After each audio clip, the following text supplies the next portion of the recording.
Well, in 1973, I was a postdoc in molecular biology at Columbia University. And it was a time really of a lot of intense discussion. I had a lot of friends who were postdocs. Subjects came up naturally. And I just happened to come across a copy of the Wistar Symposium that was held in 1966 in Philadelphia. It's a collection of essays about Darwinian theory. And I read Murray Eden's article, a critical article about Darwinian theory, and Marcel Schutzenberger's critical argument about Darwinian theory. And I started talking about it with the other postdoctoral fellows, people who were working in the laboratory at the time. And I discovered, somewhat to my own surprise, that the arguments, which seemed so very credible, very important, went virtually unanswered among the biologists that I knew, who tended to dismiss the arguments in a way that suggested that they hadn't really understood them, and if they had understood them, were not prepared to respond to them. And that was the beginning of my skepticism about Darwinian theory. When I spent a year in Paris working with Schutzenberger, of course, both of us enriched each other's opinions. Schutzenberger had been a long-standing critic within the French biological establishment of Darwinian theory. And what he had to say reinforced what I had to say, what I had to say reinforced what he had to say. Later I talked with Murray Eden. There were a group of us who were similarly skeptical. I must say in the 70s, in the late 60s and in the 70s, there was a much more intensive degree of opposition to Darwinian theory, a much greater willingness to examine Darwinian orthodoxies. The great counter-reformation took place in the 1980s and the 1990s. So when I started work, or when I started thinking about these issues, Schutzenberger and I wanted to write a book together on this. There was a very relatively liberal attitude among mathematicians, people who were interested, physicists, people who were interested in Darwinian theory, a much greater willingness to wonder whether any of this could possibly be true. So that was roughly my own background, my own approach to it. Well, the claim that all skeptics about Darwinian orthodoxy or Christian fundamentalists stands refuted by me. It's obviously not true. I'm neither Christian nor a fundamentalist. But lots and lots of people are skeptical in the scientific community. I know dozens of mathematicians who scratch their head and say, you guys think this is the way life originated? It's absolutely a preposterous theory. And many, many very significant figures. John von Neumann, one of the great mathematicians of the 20th century, just laughed at Darwinian theory. He hooted at it. So it's perfectly absurd. This is a point in a polemical dispute. It's not a reasonable standard of criticism. Opposition to Darwinian theory is, I wouldn't say widespread, but there's a consistent group of people among mathematicians, among physicists, among some very good speculative biologists who simply don't accept it, don't even regard it as a scientific theory in any reasonable sense. It's tough to say because we're not dealing with a theory in any sense in which, say, a physicist would recognize the theory. We're dealing with a collection of anecdotes, a certain point of view, a series of hunches. I would say that the most outstanding, the salient points are, first of all, the fossil record, which is simply mystifying. We can't make much sense of the fossil record. It does not sustain any kind of Darwinian prediction that can be intelligently derived from Darwinian theory, and it doesn't seem to sustain anything else as far as I can see. It's a perfectly mystifying record. That's one obvious point. I'm not talking just about the Cambrian explosion. I'm talking about everything that doesn't make a whole lot of sense in the fossil record. Second point, we have never been able in any way theoretically to examine the central Darwinian claim that natural selection and random variation can account for a great deal of complexity. If you look at the history of physics, for example, what did Newton do in the 17th century? He said, well, the planets are being attracted to the sun by a force. It's not any kind of force, it's a inverse square force. And then he went and showed that if you make that assumption, the result will be an orbit that conforms exactly to the observed orbit, say, of the Earth or of Mars. It will be a conic section. And then he proved the converse, that if it's a conic section, the planets must be attracted to a central source by an inverse square law. There is nothing like that in biology, in Darwinian theory. A kind of a canonical demonstration that this mechanism, random variation, natural selection, is adequate to the generation of this level of complexity. From the point of view of the serious sciences, without that kind of a demonstration, one is completely adrift. You have no idea whether the mechanism is adequate for its intended purposes. This is the second point. Third evidential piece of the puzzle. Look, you turn to the serious sciences, you turn to general relativity or quantum mechanics. I can program a computer with the equations of general relativity or with the equations of quantum mechanics, and I can say, all right, what are the consequences? I can actually see the consequences emerge in a simulation. We can't do any of this in biology. And that should prompt any reasonable person to ask, why not? If this is such a simple mechanism, which can easily be programmed on a computer, how come we can't set up a computer and create something of biological-like complexity? How come we cannot see the unfolding of an evolutionary process the way we can see the unfolding of an evolutionary process in physics? This is a very serious question. I've looked at all the genetic algorithms. I'm trying to write a genetic algorithm myself. And the sheer fact is, without a tremendous amount of very special manipulation and ad hoc constraints, the computer is not going to generate anything realistic if it uses Darwinian mechanisms, and it will generate something realistic only if it doesn't use Darwinian mechanisms. This is an important point. 50 years after the computer revolution began, we have a splendid tool for assessing the intelligibility and viability of Darwinian theory. And everything that we know, I think this is the uniform experience of anyone working in genetic algorithms, indicates these mechanisms will not work. They will not work for their intended purposes. And finally, there's the utter absence of laboratory evidence. I mean, random variation, natural selection, we should be able to start manipulating organisms. When we look at dogs, no matter how far back we go, it's dogs. When we look at bacteria, no matter what we do, they stay bugs. They don't change in their fundamental nature. There seems to be some sort of an inherent species limitation, and we have no good explanation for this in terms of Darwinian theory. We should have far more flexibility, far more plasticity under laboratory conditions than we actually do if Darwinian theory or anything like that were correct. What we see in nature, what we see in the laboratory, is very highly bounded variation, cyclic variation, as for example finch beaks in the Galapagos Island. That's about all we see. Small variations. Why is that if Darwinian theory is correct?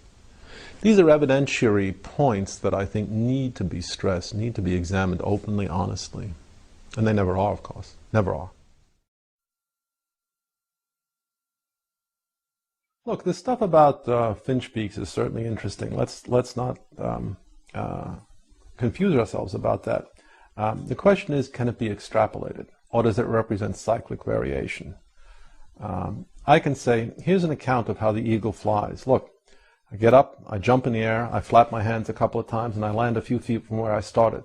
Thus the origin of flight. Now, the obvious response is, this is nutty. You can flap your hands as long as you want. You won't fly like an eagle. The argument from extrapolation can work in some circumstances. It fails in other circumstances. Plainly, in the case of a human being who jumps 2 feet in the air and then lands 2 feet from where he started, the argument from extrapolation fails. What persuades you in the case of the Galapagos finch that what seem to be cyclic variations are the start, the commencement of a grand process of speciation? That's a step in the argument that has to be completed. It's not enough to say, well, it's more of the same. It's not more of the same self-evidently. It can easily be bounded variation of exactly the same sort as we see in any species experiment. Now, the contrary may be true. We may be seeing the development of entirely new species. The Galapagos finch starts off as a finch, and within 100 million years there'll be a Galapagos elephant. Could be.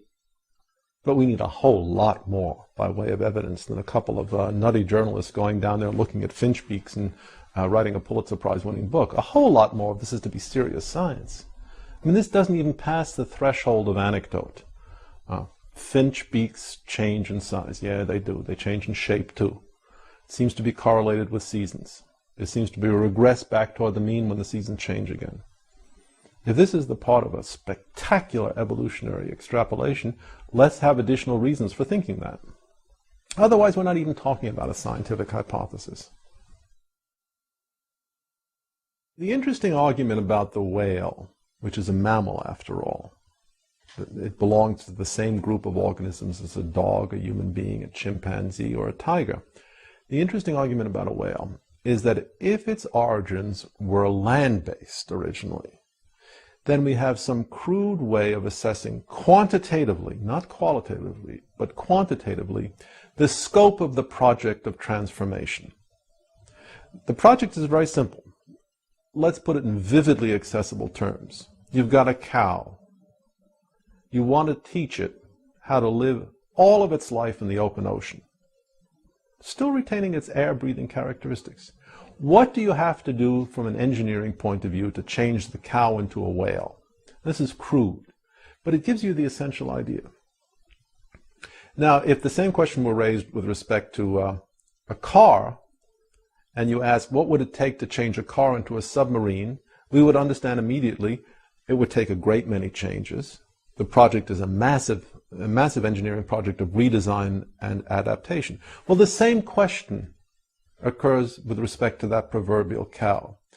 Virtually every feature of the cow has to be changed. It has to be adapted. But since we know that life on Earth and life in the water are fundamentally different enterprises, we have some sense of the number of changes. Anytime a science avoids coming to grips with numbers, it's somehow immersing itself in perhaps an unavoidable, but certainly an unattractive miasma. Here's a chance actually to put some numbers on calculations. We're not talking about genetics. We're talking about simple numbers. The skin has to change completely. It has to become impermeable to water. That's one change.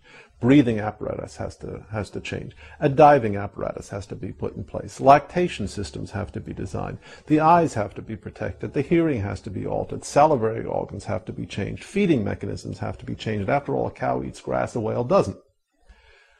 As I say, I've tried to do some of these calculations. The calculations are certainly not hard.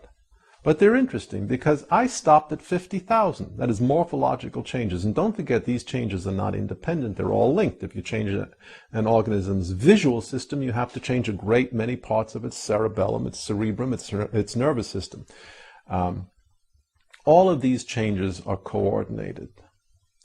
So when we're talking about an evolutionary sequence such as this, what's interesting about the cow to whale transition, and I'm just using this as a easily accessible idea. What's interesting about the cow to whale transition is that we can see a different environment is going to impose severe design constraints on a possible evolutionary sequence. How are these constraints met? If they're roughly 50,000. If they're 2 million constraints, how are those met? And what does this suggest about what we should see in the fossil record? To my way of thinking, if Darwinian hypotheses are correct, it should suggest an enormous plethora of animals, intermediary between, say, Ambulocetus and the next step. That won't solve all problems. One wants to know what's directing this change, if anything. But at least it will put it in the ballpark of a quantitative estimate, which is hardly ever done. Questions about homology are really tricky because they tend to be exercises in circular definition. What do we mean by homological organs? Well, in the 19th century, in the early 20th century, geneticists and biologists struggled to put together a criteria for homology. They talk about similarity in embryological development, similarity in function, similarity in morphological form. That's reasonable, but a little vague, a little unclear. But what inference do you make from the fact that, say, the fin in a fish is structured in a way that's remarkably similar to the hand in a human or in a chimpanzee? If the fact that you see some morphological significance is taken as evidence for common descent, there's not much additional that you need to look for by way of evidence because the issue is definitional. If it's not taken as evidence for common descent, what do you need to complete the inference to common descent? There are plenty of examples of homological structures in biology which are obviously not based on on common descent. For example, take the Australian wolf, which, except for the reproductive system, features a wide variety of organ systems that are absolutely homological to the North American timber wolf.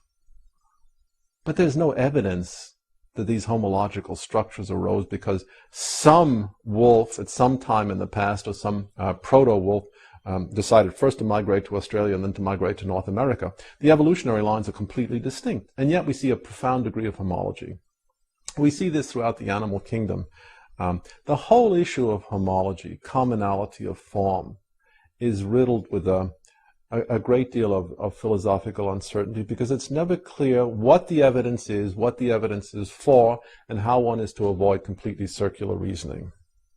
What is clear is that within family groupings, there are profound similarities in structure. We can say that. But whether they arise because of some constraints in the circumstances of life, or because there's a genuine explanation in terms of a common ancestor, we just don't know in many cases. The entire mammalian group of animals, for example, all of the mammals, have many, many properties in common. Why this should be, we don't know. For example, the pentapod nature of all extremities.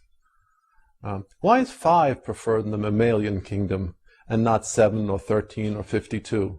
It's an obviously interesting question. If we say that it is because the mammalian organisms were derived ultimately from fish, then we have a profound number of problems in that pectoral and pelvic girdles also obey the rule of 5. They also obey the rule of 5. Where did this constraint come from? It's not entirely clear. The idea that mutations are considered the engines of evolution has only one problem. There's no evidence to support it. As far as we know, and that's a considerable problem, not an overwhelming problem for a scientific theory. There are plenty of scientific theories that lasted a long time with absolutely no evidence. But the idea that mutations are the driving force encounters a fatal difficulties. Almost all mutations are deleterious. Almost all of them do the organism absolutely no good. In fact, we have a devilishly hard time finding any mutations that do the organism any good whatsoever. That's one problem. The second problem is that by now we should be attentive enough to look for contrived circumstances in which we can test this idea that mutations, by definition random, work as the engine of evolution. What we have are a variety of lifelike systems, books, for example, or computer codes. And what we know is that unless we do a lot of careful stage management, arbitrary events in either books or computer codes tend to screw the code of the book up irreparably. Now there's a large question here. If I take a copy of Windows 2000 XP and I start introducing random changes, within a very short while the code will crash. The whole system will be useless. Why exactly is this not happening in living systems? I don't want a lot of hand-waving in response. I want a precise quantitative answer. Living systems don't experience catastrophic failure under random mutations because. And if you know, tell me. I'll take your call day or night. Let's look at the thing this way. What does the Darwinian theory say? What is the Darwinian anecdote? There are arbitrary changes, meaning the changes are perfectly random. We have no idea when they will occur, and they're not linked to changes that have occurred. And after the changes have occurred, there's a deterministic process which culls out those changes that are valuable and saves those changes which are not, and extrudes those changes which are not. So the process is both one of sheer dumb luck, finding the right changes, and something that is not quite a matter of luck, that is quite deterministic, that is saving the valuable changes.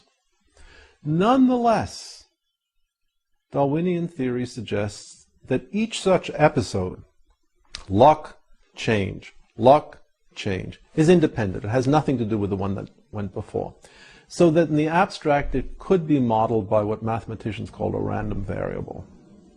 At first cut, first approximation. When I talk about sheer dumb luck, I mean the amazing fact that these extraordinary, ineffably beautiful structures arise from what is at its heart a stochastic, that is to say, a random process. Now, no one is arguing, say, that if a tiger, a toothless tiger, develops a set of splendid dentures capable of biting its prey, it will improve its chances of survival. That seems obvious. It seems, in fact, so obvious that it's hard to imagine that a scientific theory is needed to explain it.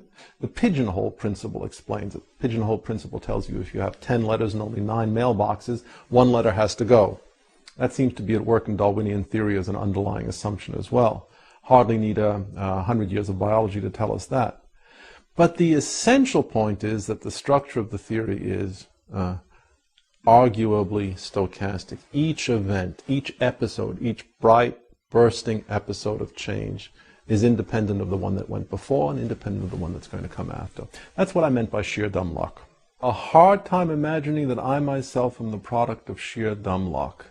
I like to think of all of evolution groaning its way toward the accomplishment of the noble and lovely thing that is me. But of course, as a critic of Darwinian theory, I don't hold with that. Of course, I find it difficult to imagine that any contemporary state of affairs is the result of essentially a random process. Not difficult for theological, not difficult for religious, not difficult for any reasons of the sacred, but difficult because we have an enormous amount of experience with the underlying kind of processes in mathematics and statistics, and we never see anything like that. I imagine that Juan Luis Borges, the famous writer, was offering an account of the origins of every contemporary novel. And as is wont, he argued that all novels are really one novel, that is Don Quixote, and that all novels were derived from the Quixote by random copying changes in an obscure group of Cistercian French monks. When I wrote that, I wanted to poke fun at Darwinian theory, but the more I thought about it, the more it seemed perfectly reasonable that that should be the account of the origins of the novel. You began with Don Quixote in the 15th century, 16th century. You had groups of monks who didn't speak any Spanish, didn't speak any French, copying it, as medieval monks copied the Bible. And they introduced copying errors. And sure enough, after a certain amount of time, Don Quixote changed to War and Peace. Different language, different notation, different elements, but essentially a process of copying errors. If we find that preposterous, and I certainly do, little shiver should go up our backs when we think of the analogous claim being made in the context of biology. The idea that science is a uniquely self-critical institution is, of course, preposterous. Scientists are no more self-critical than anyone else. They hate to be criticized, and they never criticize themselves. Given the enormously long span of human history, this is a prediction that one would expect to be true, and it is true. There are local mechanisms of criticism in science. I mean, within established theories, if somebody publishes data that don't work out in the right way, or if there are mathematical flaws in a certain theory, these tend to get known. But large global criticisms of the scientific enterprise are very, very difficult to find, and certainly are not being promulgated by the scientists themselves with any great ebullience or enthusiasm. Look, these people are only human. They hate criticism. Me too. Me too. It's not a surprise. The idea that scientists are absolutely eager to be beaten up, that's one of the myths put out by the scientists, and it works splendidly so that they can avoid criticism. If somebody's got a lot of money at stake, a lot of research money, the words, I don't have a clue, are guaranteed to end his or her funding. If someone is relatively free to say exactly what they feel like saying, yeah, there are people who say, we really don't know. We're really in the dark about this. So a lot of it depends on the institutional constraints of science itself. We're asking for standards of behavior that it would be wonderful to expect, but that no serious man actually does expect. 100 years of fraudulent drawings suggesting embryological affinities that don't exist. That's just what I would expect if biologists were struggling to maintain a position of power in a secular democratic society. Let's be reasonable. We're all sophisticated men and women here. I mean, the popular myth of science is a uniquely self-critical institution, and scientists as men who would rather be consumed at the stake rather than fudge their data. I mean, that's okay for a PBS special, But that's not the real world. That's not what's taking place. I mean, people fudge the data whenever they can get away with it. And they will commit themselves to fraudulent drawing just so long as they're convinced that no one's looking over their shoulder. And it's unrealistic, unsophisticated, and unwise to expect people to do anything other than that. Think of your last traffic ticket. Yeah, you bet, officer. I was doing 98 miles per hour in a 30-mile-an-hour school zone. When was the last time you told the cop that? And yet we expect the biologist to say exactly the same thing about drawings which have been his stock in trade for the last 100 years. The much more relevant question is how is it that we live in a society where the point of view, the splendidly cynical point of view I'm adumbrating right now is not common wisdom, and we don't look more closely at what these people say? One of the reasons that people embrace Darwinian orthodoxy with such an unholy zealousness is just that it gives them access to power. It's as simple as that. Power over education, power over political decisions, power over funding, and power over the media. No one in a society which is openly contemptuous of religious expression in any form wants to be identified with the side at which the intellectuals and the leaders of taste and opinion are going to snicker. This again is human nature. We would not expect a philosopher to be boisterous in his denunciation of Darwinian theory if it could cause people at the faculty club to whisper about him. And that's exactly what we find. Tremendous amount of pressure in this society or any other to conform to socially accepted beliefs, strategies of evidence appraisal and the like. Well, the idea that the scientific enterprise is governed by a majority of opinion, it's not entirely a foolish idea. I mean, we can't get rid of it completely and say that the truth is so unassailable that it can be discovered by one individual, inevitably running against the tide of every other individual. There has to be some consensus and some points of view of science. And to suggest that the fact that so many biologists are willing publicly to endorse Darwinian theory is of no account is foolish. To a certain extent, I do agree with that. It is important to present within an educational establishment what is the standard, the mainstream, the canonical view. There's no question about that. But at the same time, for heaven's sake, let's open up the discussion a little bit and present some countervailing views, at least to the extent of appraising Darwinian theory in the context that realistically portrays it for what it is, a kind of amusing 19th century collection of anecdotes that is utterly unlike anything we see in the serious sciences. That would be my favorite position. Yeah, biologists do agree that this is the correct theory for the origin and diversification of life, but here are some points you should consider as well. 1, the theory doesn't have any substance. 2, it's preposterous. 3, it's not supported by the evidence. And 4, the fact that the biologists are uniformly in agreement about this issue could as well be explained by some solid Marxist interpretation of their economic interests. That would satisfy me. It's not asking for much, is it?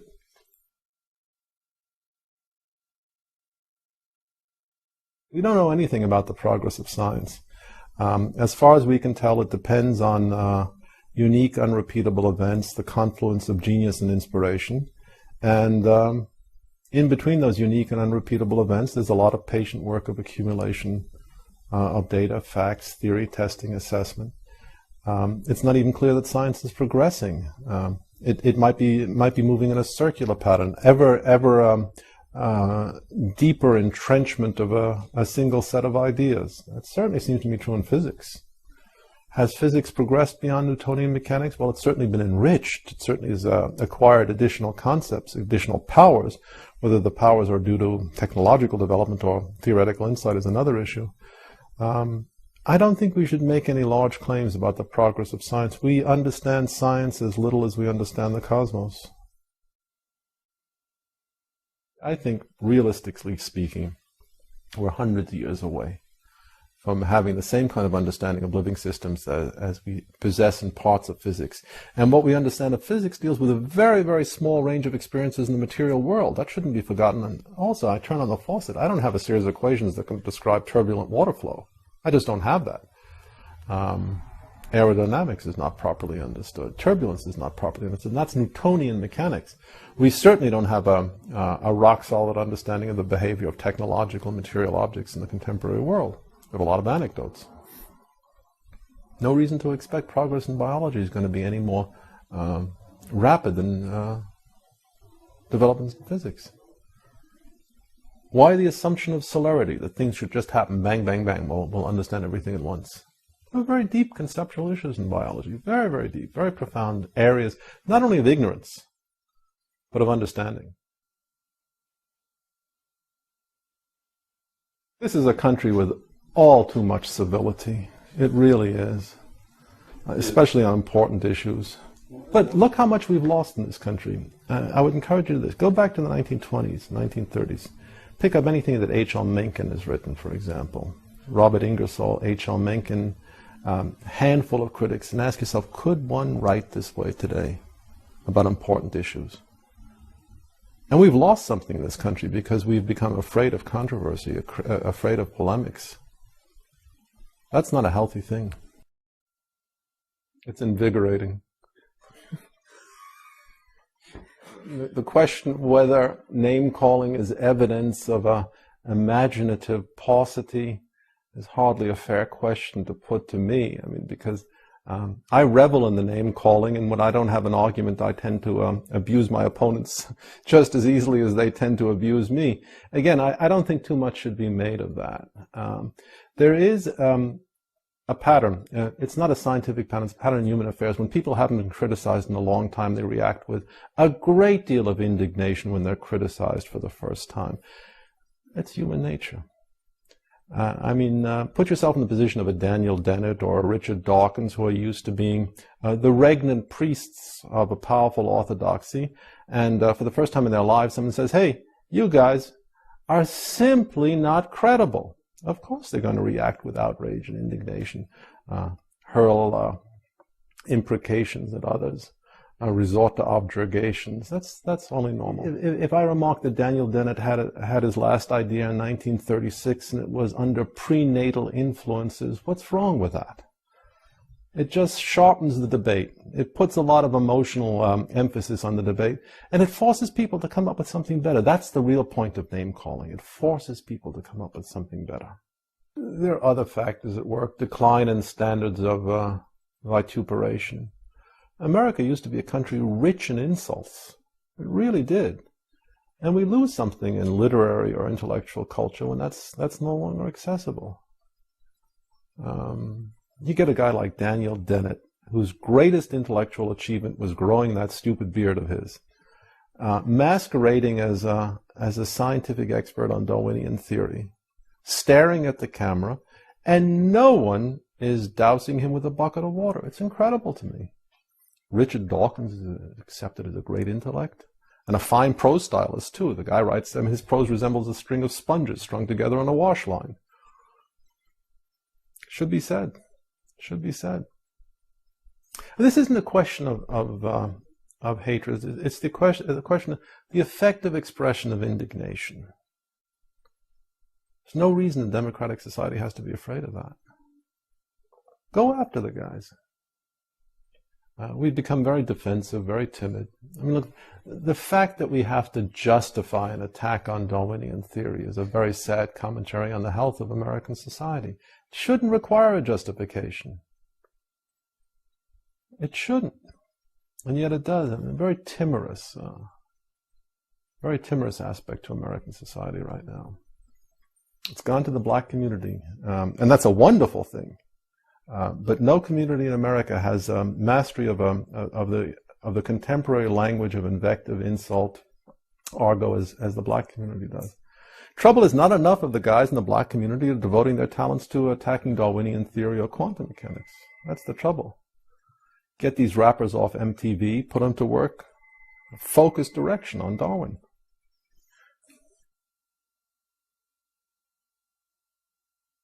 Somebody's going to get discouraged in high school because he's dealing with a muttonhead as a high school biology teacher. He better not go into science at all. It really is a tough field. There's a lot of abuse. It's a very difficult enterprise. And you shouldn't be discouraged easily. The only thing you should take from your experience is the standing refutation of the doctrine of the survival of the fittest that every high school instructor in biology provides. Every education is experienced not only because of your teachers, but in spite of your teachers. I remember myself as a high school student, dumb as a post, completely inarticulate, incapable of reading, certainly incapable of writing. And I rather suspect my experience is pretty general. Not many people are enthusiastic about contemporary high school students. That's one point. It's a factual point, whether they are or are not capable. But certainly in a democratic society, the idea that the high school has to be a kind of enlarged locker room where only the coach's pep talk is considered reasonable, that should be repugnant. That's not really how we want an educational establishment to be run, is it? Let's give high school students the benefit of the doubt. Let's say that they're a whole lot more intelligent, presentable, better dressed, better groomed, smarter, more sophisticated than they give every appearance of being. What's the loss? What do we risk? Just what do we risk if some of the profound, exciting, deeply perplexing, vexing issues of biology are presented honestly?